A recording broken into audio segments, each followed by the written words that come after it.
হুম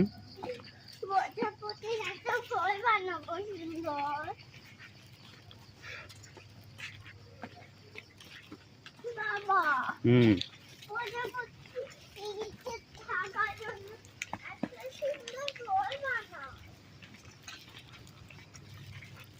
প্রজাপতির কেমন ঘর আমি তো চিনি না, জানি না।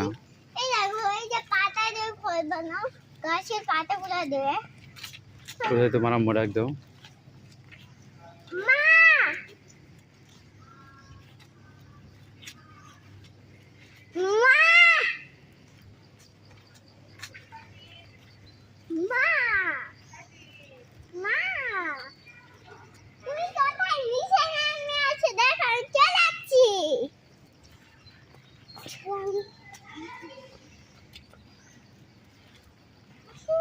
ওইদিকে যাবে না, ওইদিকে যাও না, লুকাইতে হবে না, আসো।